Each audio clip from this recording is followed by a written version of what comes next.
Lalu ada apa dengan kurma? Kenapa berbuka puasa ini dianjurkan untuk memulainya dengan kurma dan air putih? Kurma mengandung glukosa yang sangat tinggi.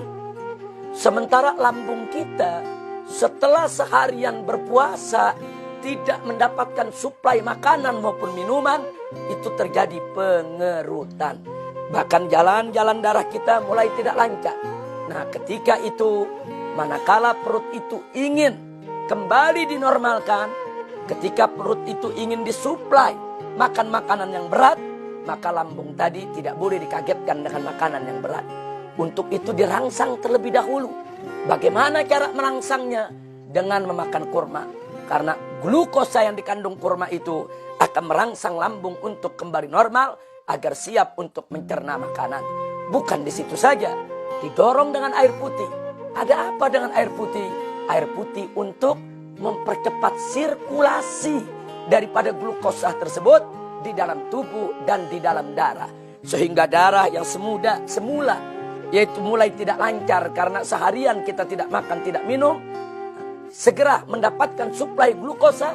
Begitu juga lambung yang mulai mengerut karena menahan lapar sejak pagi, maka begitu mendapat suplai glukosa tadi, dia mulai kembali secara perlahan, yaitu menjadi normal, hilang kerutannya, darah juga mulai terbuka, sehingga siap untuk mendapatkan suplai makanan yang berat. Subhanallah. Jadi kenapa Nabi makan korma terlebih dahulu? Ternyata di dalam korma ada glukosa yang bisa menormalkan kembali daripada lambung, begitu juga melancarkan jalan darah.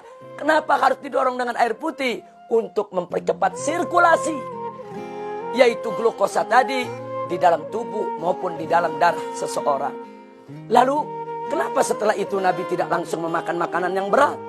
Di sini yang perlu kita catat. Setelah lambung tadi mendapatkan suplai glukosa yang dikandung oleh kurma, setelah air putih membantu percepatan sirkulasi, maka lambung dan seluruh jaringan tubuh kita membutuhkan beberapa saat agar kembali menjadi normal lagi. Ya, membutuhkan beberapa menit waktu, membutuhkan beberapa waktu jeda agar dia bisa menormalkan, yaitu kondisinya kembali di dalam menerima suplai makanan yang berat. Nah, karena itulah Nabi melaksanakan sholat maghrib. Dengan beliau melakukan sholat maghrib, beliau berzikir. Itu waktu bisa 5-10 menit.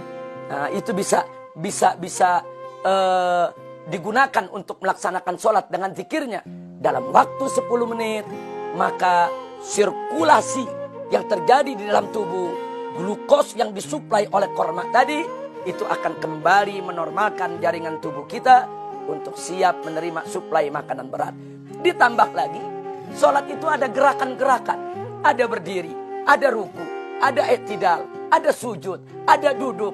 Yang gerakan-gerakan ini makin membantu sirkulasi glukosa tersebut agar lebih cepat memulihkan daripada lambung maupun organ-organ pencernaan yang lainnya. Subhanallah. Pantas Nabi sholat maghrib dulu. Pantas Nabi zikir dulu. Pantas sebelumnya Nabi makan kurma dulu. Didorong dengan air putih dulu. Setelah Nabi selesai melakukan sholat dan zikirnya, barulah beliau memakan makanan yang berat. Biasanya beliau memakan roti yang terbuat dari gandum, ditambah dengan dagingnya. Ini semua makanan keras. Seperti kita di Indonesia memakan nasi, kemudian dengan lauk pauknya. Ini semua makanan keras. Jangan langsung kita makan makanan yang keras ketika kita berbuka puasa. Beri kesempatan kepada lambung untuk menyesuaikan diri. Beri kesempatan kepada organ pencernaan untuk mempersiapkan diri di dalam menerima daripada suplai makanan berat. Caranya, ikuti cara berbuka Nabi kita Muhammad SAW.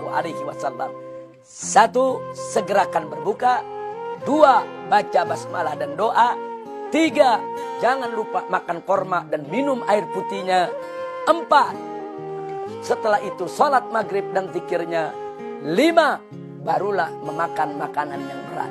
Insya Allah, kalau kita lakukan puasa dengan cara Nabi SAW, bukan hanya kita mendapatkan pahala, akan tetapi lebih daripada itu, kita mendapatkan keberkahan dan kesehatan kita bisa terjaga. Amin ya Rabbal Alamin.